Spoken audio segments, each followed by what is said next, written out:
소요가 그침에 바울은 제자들을 불러 권한 후에 작별하고 떠나 마게도냐로 가니라. 그 지방으로 다녀가며 여러 말로 제자들에게 권하고 헬라에 이르러 거기 석 달 동안 있다가 배 타고 수리아로 가고자 할 그때 유대인들이 자기를 해하려고 공모함으로 마게도냐를 거쳐 돌아가기로 작정하니 아시아까지 함께 가는 자는 베레아 사람 부르오의 아들 소바더와 데살로니가 사람 아리스다고와 세군도와 더베 사람 가이오와 및 디모데와 아시아 사람 두기고와 드로비모라.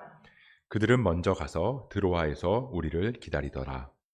우리는 무교절 후에 빌립보에서 배로 떠나 닷새만에 드로아에 있는 그들에게 가서 이레를 머무니라.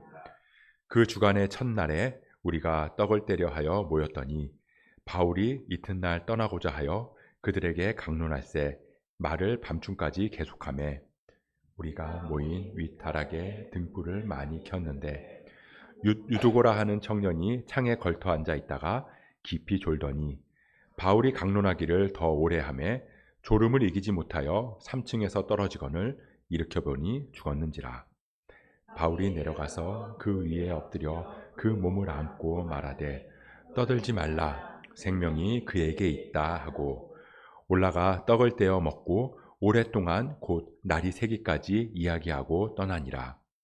사람들이 살아난 청년을 데리고 가서 적지 않게 위로를 받았더라. 아멘. 여러분들 기억하실지 모르겠는데요. 2017년 11월 13일에 엄청난 일이 하나 일어났습니다. 오청성이라는 북한 군인이요. 판문점에 있는 군사분계선을 넘어서 우리나라로 귀순한 사건이에요. 지금까지 귀순한 북한 군사들이 많이 있었는데 이 판문점을 넘어서 귀순한 게 처음이다 보니까 그 내용이 너무나 놀랍기도 하고 영화 같기도 해서 그 뉴스에서 계속 이 이야기에 대해서 이렇게 보도를 했던 그런 기억이 납니다. 그때 당시에 이 오청성이라는 군인이 총을 5발이나 맞고 쓰러져가지고 이 공동 경비구역 남쪽에 있는 그 벽에 쓰러졌어요. 그래서 우리나라 군인들이 북한 귀순 군인을 이제 포복으로 가서 이제 끌고 우리나라 쪽으로 왔던 일인데요. 그때 그 영상이 선명하게 다 찍혀 있습니다.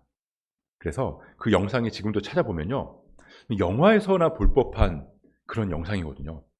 차를 몰고 그 판문점까지 가는 그 길을 그 초소를 뚫고 막 전속력으로 가서 그 판문점에서 차로 이제 넘어오려고 하다가 이제 차가 걸려서 멈추니까 차문을 열고 이제 뛰어오는 거예요. 그러니까 이제 그 북한 군인들이 막 달려와서 거기서 막 총을 쏘고 그런 장면들이 고스란히 다 녹화가 됐는데요. 그 영상이 뉴스에서 계속 보도가 되고 정말로 처음에는 이 영화인가 싶을 정도로 굉장히 놀랐던 기억이 나요. 근데 만약에 그 군인이 판문점에서 이렇게 뛰어오다가 쓰러졌는데 북한 측에 있는 벽 쪽에서 쓰러졌다라고 하면 어땠을까요? 상상하고 싶진 않지만 만약에 그랬다면 어쩌면 그 군인은 지금 이 세상에 없을지도 모르겠습니다. 하지만 다행히도 이제 남쪽 분계선을 넘어서 남쪽에 있는 건물 벽에 쓰러졌고, 그래서 나중에 얘기를 들어보니까 이 피를 너무 많이 흘려서 수혈을 2만 cc가 넘게 수혈을 받았다라고 하더라고요. 그래도 다행히 지금은 건강하게 자유를 누리면서 행복하게 잘 살고 있다라는 이야기를 들었습니다. 제가 작년인가 그 영상에서 본 것 같은데 그 군인이 지금은 공인중개사 사무소에서 중개사무원, 보조원으로 일을 하고 있다고 하더라고요. 근데 그때 그 군인이 목숨을 걸고 이 휴전선을 넘어왔잖아요. 그렇게 넘어왔는데 사실 생각해보면요, 그냥 땅이에요. 거기다 그냥 선 하나 그어놓은 거거든요. 그 선을 경계로 이쪽을 넘어가면 남한이고 이쪽을 넘어가지 않으면 북한이고, 그냥 선 하나를 그어놓은 건데 거기가 뭐 바다로 나뉘어져 있는 것도 아니고 그냥 여기까지는 북한, 여기부터는 남한 그렇게 구분만 해놓은 거라고요. 근데 그 선 하나를 차이로 완전히 다른 세상이 펼쳐져 있다는 겁니다. 그래서 우리는 오늘 본문에서 그 신앙의 경계선에 대해서 한번 좀 살펴보려고 해요. 우리가 지난 시간에 이 사도 바울이 에베소에서 이 소동에 휩싸인 이야기를 살펴봤습니다.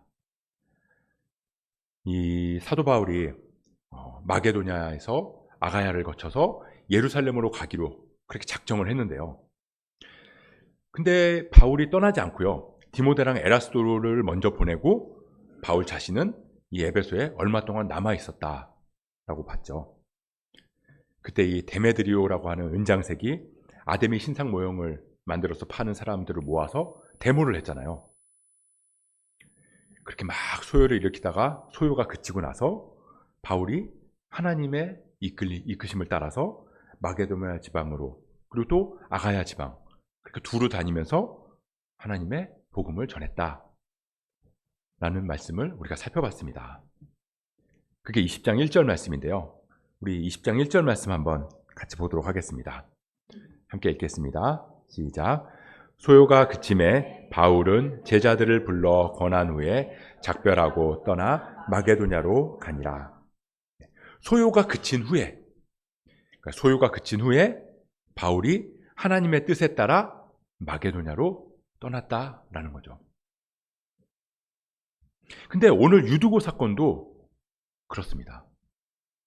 이 유두고가요, 아까 읽어봤지만 졸다가 이 3층에서 떨어져서 죽었을 때 이 사람들이 소동을 했거든요. 이게 무슨 일이냐. 아마 엄청나게 소동이 일어났을 거예요. 하나님을 원망하는 사람들도 있었을지 모르겠고요. 막 이런 소리 저런 소리 막 많은 말들이 나왔을 거예요. 근데 그때 바울이 그 소동을 멈춥니다. 떠들지 말아라. 우리 그 말씀도 한번 같이 읽어보겠습니다. 20장 9절 10절 말씀입니다. 시작. 유두고라 하는 청년이 창에 걸터 앉아 있다가 깊이 졸더니 바울이 강론하기를 더 오래 하매 졸음을 이기지 못하여 3층에서 떨어지거늘 일으켜보니 죽었는지라. 바울이 내려가서 그 위에 엎드려 그 몸을 안고 말하되 떠들지 말라 생명이 그에게 있다 하고. 자, 소동이 나고요. 소동이 멈춘 후에 하나님의 뜻하심이 일어났어요. 우리가 복음이라고 하면요, 우리가 복음을 가끔 잘못 오해할 때가 있는데 복음은 소동에 있지 않습니다. 에베소에서 막 소동이 일어났을 때 거기에 복음이 있지 않았거든요. 거기에는요 자신들의 이익만을 외치는 소리가 있었죠. 그래서 그 소요가 멈춘 후에 하나님께서 바울을 이끌어서 하나님의 길을 걷게 하셨거든요. 유두고 사건 역시 마찬가지입니다. 막 유두고가 떨어져서 죽었을 때 소동이 엄청나게 일어났을 텐데 그 소동이 멈춘 후에 유두고가 다시 살아나고 하나님의 능력이 일어났다라는 거예요. 우리가 사는 세상을 보면요 정말 많은 소리가 있습니다. 복음이라고 말할 수 있을 거예요. 근데 우리가 말하는 그 복음이 아니라 중복된 소리, 복음. 계속 소동과 소요 속에서 내 이야기를 들으라고, 내 이야기가 맞다고 계속 들려오는 이야기들이 있어요. 하지만 그곳에는 진짜 복음을 찾을 수 없습니다. 우리는 그런 중복된 소리, 복음 속에서 진짜 복음을 찾아야 돼요. 그리고 그 진짜 복음은 세상의 소리가 모두 멈춘 후에 그때야 비로소 우리에게 들려온다라는 겁니다. 우리가 하나님의 음성을 세미한 음성이라고 이야기를 하잖아요. 세미한 음성으로 우리에게 말씀하시고 들려주시는 하나님이라고 이야기를 하는데 그거는요 하나님의 소리가 개미 소리처럼 작다는 말이 아니에요. 하나님은 우리에게 말씀하시고 늘 우리에게 음성을 들려주시는데 세상의 소리가 워낙 크다 보니까 하나님의 소리가 작고 세미하게 느껴지는 거죠. 그래서 그 세미한 하나님의 음성을 우리가 듣기 위해서는 잠잠하게 하나님께 집중해야 되는 거예요. 모든 소동과 소요를 멈추고 하나님을 바라봐야 되는 거죠. 그럴 때야 비로소 하나님의 그 작은 음성이 우리에게 들려온다라는 겁니다. 그렇게 진짜 복음이 우리에게 들려오고 그 복음이 우리 마음속에 새겨지게 되면 그 복음이 바울을 이끈 것처럼 유두고를 살린 것처럼 우리를 이끌게 될 줄 믿습니다. 그렇게 유두고 사건을 우리가 쭉 다시 이어서 보면요. 바울이 이 드로아로 갔어요. 마게도니아에서 석 달 있고 이제 드로아에서 이제 1회 동안 머물게 되는데 이 짧게 머물다 보니까 얼마나 이 하고 싶은 말이 많겠어요. 20장 7절에 보니까 뭐 그 주간의 첫날이라고 기록되어 있는데 지금으로 치면 이제 주일인 거죠. 주일에 이제 떡을 떼려고 이제 성만찬을 하려고 성도들이 다 모였는데 근데 거기서도 바울이 복음을 전했다라는 거죠. 다음날 떠나야 한다라고 하니까 해주고 싶은 말이 너무 많았을 거예요. 밤이 깊을 때까지 계속 이 바울이 복음을 전했는데요. 정말 엄청나게 많은 사람들이 모였습니다. 어느 집 다락방에 모였는데 등불을 많이 켜야 할 정도로 이제 사람이 많았다라는 거죠. 근데 거기에 이 유두고라고 하는 청년이 창터에 걸쳐 앉아서 바울이 전하는 복음을 듣고 있었다라는 겁니다. 아마 이 유두고 이야기는 많이 들어보셨을 거예요. 유두고가 왜 떨어졌느냐 그 이야기에 대해서 설교도 많이 들어보셨을 텐데 저도 많이 들어봤어요. 어떤 목사님께서는 바울이 너무 늦게까지 설교했는데 재미도 없더라. 그러니까 졸 수밖에 없지 않냐. 그래서 졸다가 떨어진 거다. 라고 그렇게 재밌게 설교하시는 목사님도 계셨고요. 또 어떤 목사님은 다락이라서 밀폐되어 있지 않았을까. 근데 그 많은 등불을 켜다 보니까 산소가 부족했을지 모른다. 그래서 산소가 부족해서 졸리게 되고 그래서 떨어졌을 수도 있다. 그런 이야기들 많이 하세요.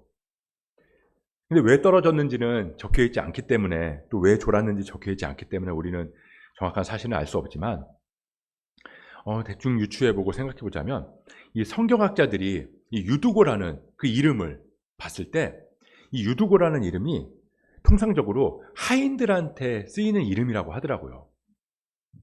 그러니까 우리나라도 예전에는 하인들한테 정상적인 이름을 잘 안 붙여줬잖아요. 돌쇠, 마당쇠 이런 식으로 이름을 붙여서 부른 것처럼 이 유두고라는 이름도 이 성경학자들이 분석해 보니까 그랬다라는 겁니다.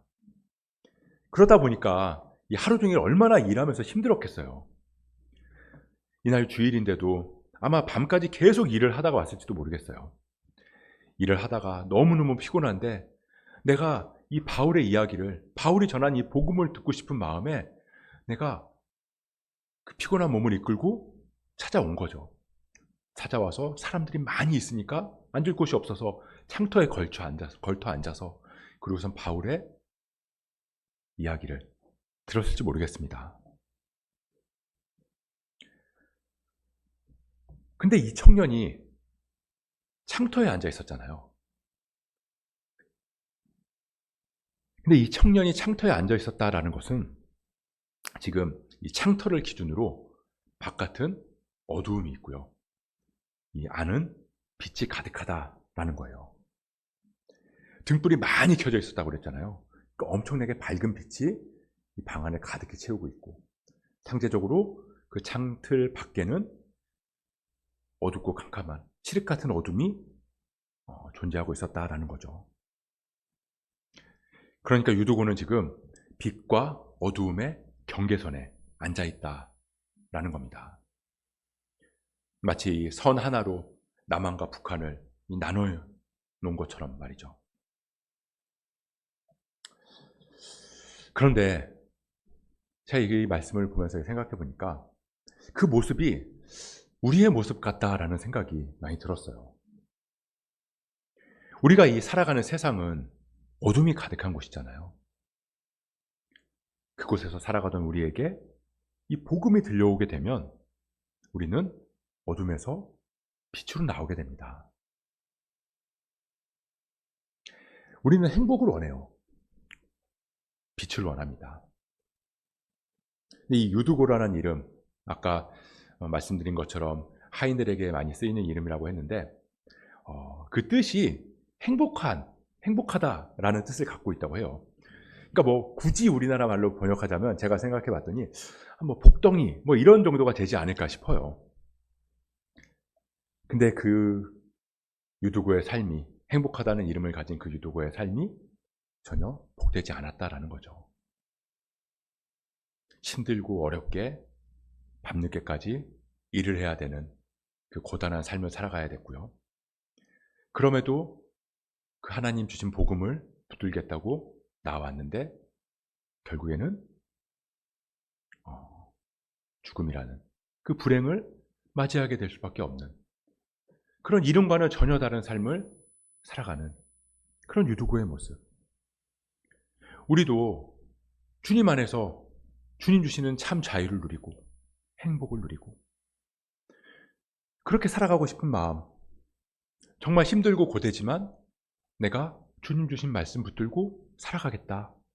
그런 마음으로 주님 바라보며 살아가기를 원하는데, 그런데 우리의 삶은 여전히 힘들고 버거울 때가 많이 있다라는 겁니다. 우리가 그리스도인으로서 주님 주신 말씀 붙들고 살아가면 승리한다. 우리가 주님 주신 말씀 붙들고 살아갈 때 담대할 수 있다.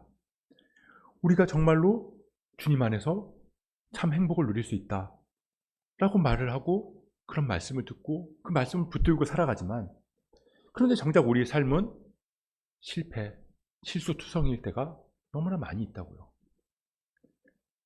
마치 유두고처럼요. 그래서 그 경계를 넘어서 어둠에 떨어지기도 하고 죽을 것 같은 괴로움을 겪기도 합니다. 하지만 복음은요, 그런 우리를 다시 빛으로 인도하신다라는 거예요.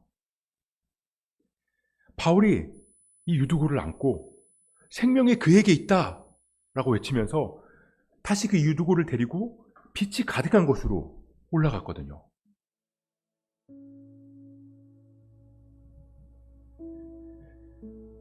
우리 역시 그리스도인이라는 이름을 가지고 이 땅 가운데서 살아가고 있는데요. 그 승리하신 주님, 정말로 내가 정말 그 주님처럼 승리하면서 살아갈 때도 있지만, 때로는 우리가 그 경계 속에서 어둠 가운데 빠져서 허우적거릴 때도 있습니다. 근데 그게 우리의 삶인 것 같아요. 그리스도인의 삶. 두려워하지 않고 싶고 승리하고 싶고 담대하고 싶은데 그게 잘 안 돼요. 매번 이 경계에서 어쩔 때 보면 아슬아슬 줄타기 하면서 살아가는 것 같다는 생각이 들 때가 있습니다. 그러다가 넘어지기도 하고 떨어지기도 하고. 그런데 우리가 잊지 말아야 될 건요, 우리 안에 생명의 말씀이 있다는 거예요. 우리 안에 복음이 있다는 겁니다. 우리 안에 그 복음이 있기 때문에 우리는 다시 빛 가운데로 나아갈 수 있다는 거예요. 그 경계에서 이런저런 저마다 복음이라고 외치는 그런 세상의 소리가 들려오는 그 속에서 잠잠히 우리가 진짜 복음에 우리의 귀를 기울인다면 우리에게 참 생명이 주어질 줄 믿습니다. 그게 그리스도인의 모습인 것 같아요. 복음 붙들고 빛으로 살아가는데 빛과 어둠의 그 경계에 서서 살아가는 모습. 두려움과 담대함의 경계, 의심과 확신의 경계, 승리와 실패의 경계. 하지만 그 안에서 복음의 귀를 기울이고 복음을 향하고자 하는 그 마음, 그 모습, 그게 진정한 그리스도인의 자세인 줄 믿습니다. 그리고 그런 우리의 모습을 통해서 사람들은 적지 않은 위로를 받았더라. 우리 오늘 12절 말씀, 이 말씀도 같이 한번 읽어보겠습니다. 사도행전 20장 12절 말씀. 시작. 적지 않게 위로를 받았더라. 이게 우리의 모습이 되어야 할 줄 믿습니다. 그렇게 주님 안에 빛 가운데서 거하면서 주님 주신 그 빛을 붙들고 살아가는 그 모습을 통해서 세상 사람들이 하나님을 알고 하나님의 빛이 전해져 나가는 것. 복음을 살아가는, 아니 살아내는 우리의 모습을 통해서 하나님의 은혜와 사랑이 세상으로 흘러가는 것.